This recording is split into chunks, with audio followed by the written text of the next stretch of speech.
ओम शांति। 15 अगस्त 2025। बाबा के महावाक्य। मीठे बच्चे, सवेरे सवेरे उठ यही चिंतन करो कि मैं इतनी छोटी सी आत्मा कितने बड़े शरीर को चला रही हूं। मुझ आत्मा में अविनाशी पाठ नोंधा हुआ है। प्रश्न: शिव बाबा को कौन सी प्रैक्टिस है, कौन सी नहीं? उत्तर: आत्मा का ज्ञान रत्नों से श्रृंगार करने की प्रैक्टिस शिव बाबा को है। बाकी शरीर का श्रृंगार करने की प्रैक्टिस उन्हें नहीं, क्योंकि बाबा कहते, मुझे तो अपना शरीर है नहीं, मैं इनका शरीर भल किराए पर लेता हूं, लेकिन इस शरीर का श्रृंगार यह आत्मा स्वयं करती, मैं नहीं करता। मैं तो सदा अशरीरी हूं। गीत। बदल जाए दुनिया न बदलेंगे हम। ओम शांति। बच्चों ने यह गीत सुना।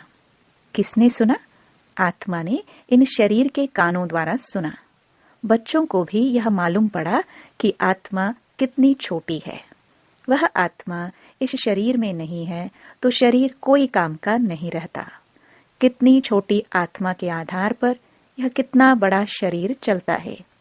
दुनिया में किसको भी पता नहीं है कि आत्मा क्या चीज है जो इस रथ पर विराजमान होती है। अकाल मूर्त आत्मा का यह तख्त है। बच्चों को भी यह ज्ञान मिलता है। कितना रमणीक रहस्य युक्त है। जब कोई ऐसी रहस्य युक्त बात सुनी जाती है तो चिंतन चलता है। तुम बच्चों का भी यही चिंतन चलता है। इतनी छोटी सी आत्मा है, इतने बड़े शरीर में। आत्मा में 84 जन्मों का पाठ नोंधा हुआ है। शरीर तो विनाश हो जाता है, बाकी आत्मा रहती है। यह बड़ी विचार की बातें हैं। सवेरे उठकर यह ख्याल करना चाहिए। बच्चों को यह स्मृति आई है, आत्मा कितनी छोटी है। उनको अविनाशी पाठ मिला हुआ है। मैं आत्मा कितनी वंडरफुल हूं। यह नया ज्ञान है जो दुनिया में किसको भी नहीं है। बाप ही आकर बतलाते हैं जो सिमरन करना होता है। हम कितनी छोटी सी आत्मा कैसे पाठ बजाती है। शरीर 5 तत्वों का बनता है। बाबा को थोड़ी मालूम पड़ता है शिव बाबा की आत्मा कैसे आती जाती है। ऐसे भी नहीं, सदैव इसमें रहती है। तो यही चिंतन करना है। तुम बच्चों को बाप ऐसा ज्ञान देते हैं जो कभी कोई को मिल ना सके। तुम जानते हो बरोबर यह ज्ञान इनकी आत्मा में नहीं था। और सत्संगों में ऐसी ऐसी बातों पर कोई का ख्याल नहीं रहता है। आत्मा और परमात्मा का रिंचक भी ज्ञान नहीं है। कोई भी साधु सन्यासी आदि यह थोड़ी समझते कि हम आत्मा शरीर द्वारा इनको मंत्र देती है। आत्मा शरीर द्वारा शास्त्र पढ़ती है। एक भी मनुष्य मात्र आत्म अभिमानी नहीं है। आत्मा का ज्ञान कोई को है नहीं, तो फिर बाप का ज्ञान कैसे होगा? तुम बच्चे जानते हो, हम आत्माओं को बाप कहते हैं। मीठे मीठे बच्चों, तुम कितना समझदार बन रहे हो। ऐसा कोई मनुष्य नहीं जो समझे कि इस शरीर में जो आत्मा है उनको परमपिता परमात्मा बैठ पढ़ाते हैं। कितनी समझने की बातें हैं, परंतु फिर भी धंधे आदि में जाने से भूल जाते हैं। पहले तो बाप आत्मा का ज्ञान देते हैं जो कोई भी मनुष्य मात्र को नहीं है। गायन भी है ना, आत्मा परमात्मा अलग रहे बहुकाल। हिसाब है ना। तुम बच्चे जानते हो, आत्मा ही बोलती है शरीर द्वारा। आत्मा ही शरीर द्वारा अच्छे व बुरे काम करती है। बाप आकर आत्माओं को कितना गुलगुल बनाते हैं। पहले पहले तो बाप कहते हैं, सवेरे सवेरे उठकर यही प्रैक्टिस व ख्याल करो कि आत्मा क्या है जो इस शरीर द्वारा सुनती है। आत्मा का बाप परमपिता परमात्मा है, जिसको पतित पावन ज्ञान का सागर कहते हैं। फिर कोई मनुष्य को सुख का सागर, शांति का सागर कैसे कह सकते? क्या लक्ष्मी नारायण को कहेंगे सदैव पवित्रता का सागर? नहीं, एक बाप ही सदैव पवित्रता का सागर है। मनुष्य तो सिर्फ भक्ति मार्ग के शास्त्रों को बैठ वर्णन करते हैं, प्रैक्टिकल अनुभव नहीं है। ऐसे नहीं समझेंगे हम आत्मा इस शरीर से बाप की महिमा करते हैं। वह हमारा बहुत मीठा बाबा है, वही सुख देने वाला है। बाप कहते हैं, हे आत्माएं, अब मेरी मत पर चलो। यह अविनाशी आत्मा को अविनाशी बाप द्वारा अविनाशी मत मिलती है। वह विनाशी शरीरधारियों को विनाशी शरीरधारियों की ही मत मिलती है।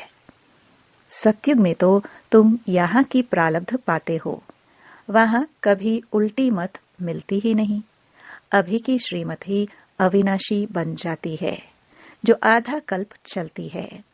यह नया ज्ञान है। कितनी बुद्धि चाहिए इसको ग्रहण करने की, और एक्ट में आना चाहिए। जिन्होंने शुरू से बहुत भक्ति की होगी वही अच्छी रीति धारण कर सकेंगे। यह समझना चाहिए, अगर हमारी बुद्धि में ठीक रीति धारणा नहीं होती है तो जरूर शुरू से हमने भक्ति नहीं की है। बाप कहते हैं, कुछ भी नहीं समझते हो तो बाप से पूछो, क्योंकि बाप है अविनाशी सर्जन। उनको सुप्रीम सोल भी कहा जाता है। आत्मा पवित्र बनती है तो उनकी महिमा होती है। आत्मा की महिमा है तो शरीर की भी महिमा होती है। आत्मा तमो प्रधान है तो शरीर की भी महिमा नहीं। इस समय तुम बच्चों को बहुत गुह्य बुद्धि मिलती है, आत्मा को ही मिलती है।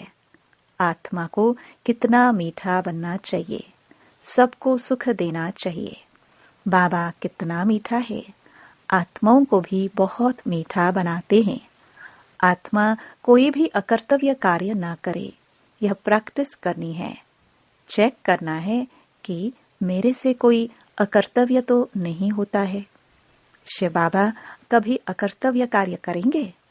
नहीं, वह आते ही हैं उत्तम से उत्तम कल्याणकारी कार्य करने। सबको सद्गति देते हैं। तो जो बाप कर्तव्य करते हैं, बच्चों को भी ऐसा कर्तव्य करना चाहिए। यह भी समझाया है, जिसने शुरू से लेकर बहुत भक्ति की है उनकी बुद्धि में ही यह ज्ञान ठहरेगा। अभी भी देवताओं के ढेर भक्त है, अपना सिर देने के लिए भी तैयार रहते हैं। बहुत भक्ति करने वालों के पिछाड़ी कम भक्ति करने वाले लटकते रहते, उनकी महिमा गाते हैं। उनको तो स्थूल में सब देखने में आता है। यहाँ तुम हो गुप्त, तुम्हारी बुद्धि में सृष्टि के आदि मध्य अंत का सारा ज्ञान है। यह भी बच्चों को मालूम है। बाबा हमको पढ़ाने आए हैं। अब फिर हम घर जाएंगे। जहाँ सब आत्माएं आती हैं, वह हमारा घर है। वहाँ शरीर ही नहीं तो आवाज कैसे हो? आत्मा के बिना शरीर जड़ बन जाता है। मनुष्यों का शरीर में कितना मोह रहता है। आत्मा शरीर से निकल गई तो बाकी 5 तत्व, उन पर भी कितना लव रहता है। स्त्री पति की चिता पर चढ़ने लिए तैयार हो जाती है, कितना मोह रहता है शरीर में। अभी तुम समझते हो नष्टो मोहा होना है सारी दुनिया से। यह शरीर तो खत्म होना है, तो उनसे मोह निकल जाना चाहिए ना। परंतु बहुत मोह रहता है। ब्राह्मणों को खिलाते हैं, याद करते हैं ना, फलाने का श्राद्ध है, अब वह थोड़े ही खा सकते हैं। तुम बच्चों को तो अब इन बातों से अलग हो जाना चाहिए। ड्रामा में हर एक अपना पार्ट बजाते हैं। इस समय तुमको ज्ञान है, हमको नष्टो मोहा बनना है। मोहजीत राजा की भी कहानी है ना, और कोई मोहजीत राजा होता नहीं। यह तो कथाएं बहुत बनाई है ना। वहां अकाले मृत्यु होती नहीं, तो पूछने की भी बात नहीं रहती। इस समय तुमको मोहजीत बनाते हैं। स्वर्ग में मोहजीत राजाएं थे।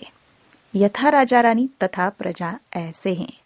वह है ही नष्टो मोहा की राजधानी। रावण राज्य में मोह होता है, वहां तो विकार होता नहीं। रावण राज्य ही नहीं, रावण की राजाई चली जाती है। राम राज्य में क्या होता है कुछ भी पता नहीं, सिवाय बाप के और कोई यह बातें बता ना सके। बाप इस शरीर में होते भी देही अभिमानी है। लोन अथवा किराए पर मकान लेते हैं तो उसमें भी मोह रहता है। मकान को अच्छी रीति फर्निश करते हैं। इनको तो फर्निश करना नहीं है, क्योंकि बाप तो अशरीरी है ना। इनको कोई भी श्रृंगार आदि करने की प्रैक्टिस ही नहीं है। इनको तो अविनाशी ज्ञान रत्नों से बच्चों को श्रृंगारने की ही प्रैक्टिस है। सृष्टि के आदि मध्य अंत का राज समझाते हैं। शरीर तो अपवित्र ही है। इनको जब दूसरा नया शरीर मिलेगा तो पवित्र होंगे। इस समय तो यह पुरानी दुनिया है, यह खत्म हो जानी है। यह भी दुनिया में किसको पता ही नहीं है। धीरे धीरे मालूम पड़ेगा। नई दुनिया की स्थापना और पुरानी दुनिया का विनाश, यह तो बाप का ही काम है। बाप ही आकर ब्रह्मा द्वारा प्रजारच नई दुनिया की स्थापना कर रहे हैं। तुम नई दुनिया में हो? नहीं, नई दुनिया स्थापन होती है तो ब्राह्मणों की चोटी भी ऊंच है। बाबा ने समझाया है, बाबा के सम्मुख आते हो तो पहले यह याद करना है कि हम ईश्वर बाप के सम्मुख जाते हैं। शिव बाबा तो निराकार है, उनके सम्मुख हम कैसे जाए? तो उस बाप को याद कर फिर बाप के सम्मुख आना है। तुम जानते हो वह इसमें बैठा हुआ है। यह शरीर तो पतित है। शिव बाबा की याद में न रह कोई काम करते हो तो पाप लग जाता है। हम शिव बाबा के पास जाते हैं, फिर दूसरे जन्म में दूसरे संबंधी होंगे। वहां देवताओं की गोद में जाएंगे। यह ईश्वरीय गोद एक ही बार मिलती है। मुख से कहते हैं, बाबा हम आपका हो चुका। बहुत हैं जिन्होंने कभी देखा भी नहीं है। बाहर में रहते हैं, लिखते हैं, शिव बाबा हम आपकी गोद के बच्चे हो चुके हैं। बुद्धि में ज्ञान है। आत्मा कहती है, हम शिव बाबा के बन चुके। इनके पहले हम पतित की गोद के थे। भविष्य में पवित्र देवता की गोद में जाएंगे। यह जन्म दुर्लभ है। हीरे जैसा तुम यहाँ संगम युग पर बनते हो। संगम युग कोई उस पानी के सागर और नदियों को नहीं कहा जाता। रात दिन का फर्क है। ब्रह्मपुत्रा बड़े ते बड़ी नदी है जो सागर में मिलती है। नदियां जाकर सागर में पड़ती हैं। तुम भी सागर से निकली हुई ज्ञान नदी हो। ज्ञान सागर शिव बाबा है।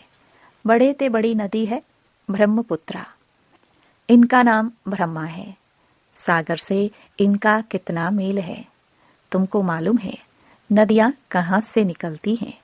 सागर से ही निकलती हैं, फिर सागर में पड़ती हैं। सागर से मीठा पानी खींचते हैं। सागर के बच्चे फिर सागर में जाकर मिलते हैं। तुम भी ज्ञान सागर से निकली हो, फिर सब वहां चली जाएंगी जहां वह रहते हैं। वहां तुम आत्माएं भी रहती हो। ज्ञान सागर आकर तुमको पवित्र मीठा बनाते हैं। आत्मा जो खारी बन गई है उनको मीठा बनाते हैं। 5 विकारों रूपी छीछी नमकीन तुमसे निकल जाती है तो तुम तमो प्रधान से सतो प्रधान बन जाते हो। बाप पुरुषार्थ बहुत कराते हैं। तुम कितने सतो प्रधान थे, स्वर्ग में रहते थे। तुम बिल्कुल छीछी बन गए हो। रावण ने तुमको क्या बनाया है? भारत में ही गाया जाता है, हीरे जैसा जन्म अमोलक। बाबा कहते रहते हैं, तुम कौड़ियों पिछाड़ी क्यों हैरान होते हो? कौड़िया भी जास्ती थोड़े ही चाहिए। गरीब झट समझ जाते हैं। साहूकार तो कहते हैं, अभी हमारे लिए यहाँ ही स्वर्ग है।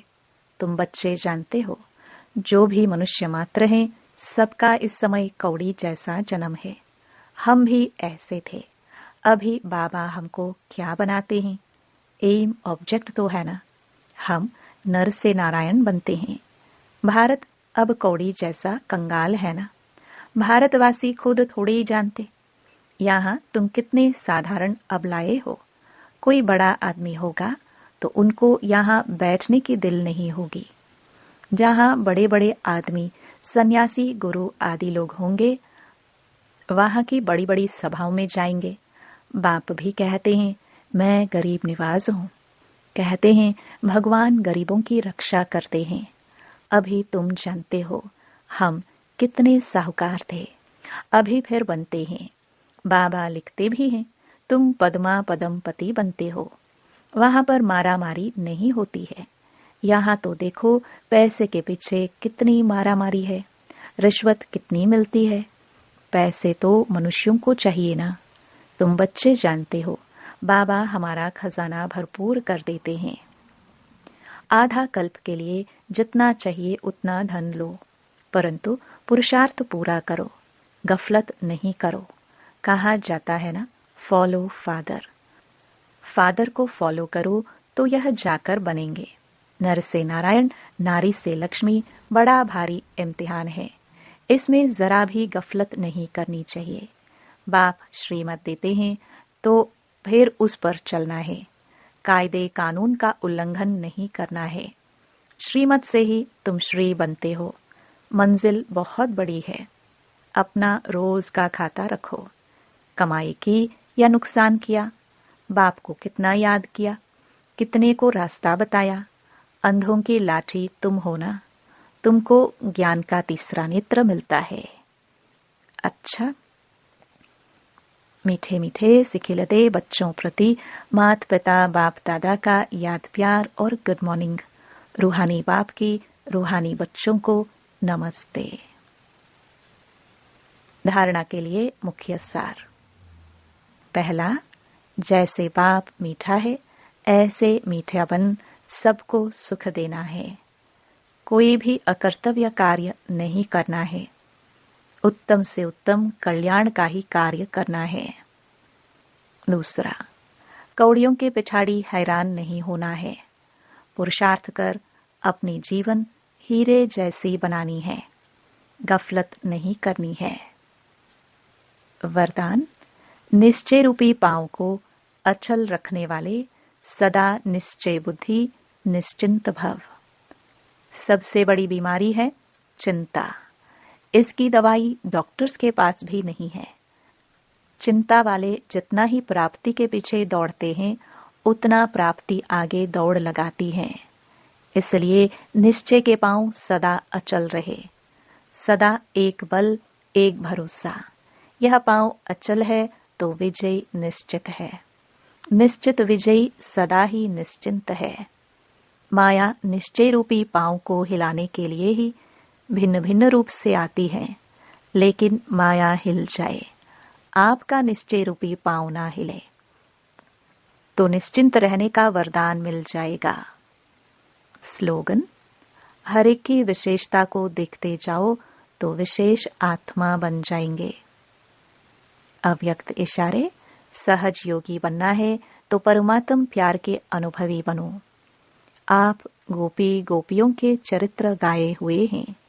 बाप से सर्व संबंधों का सुख लेना और मगन रहना अथवा सर्व संबंधों के लव में लवलीन रहना।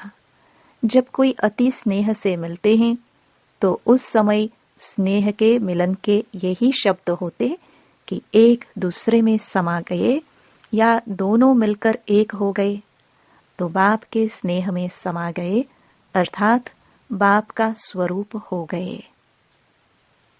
ओम शांति।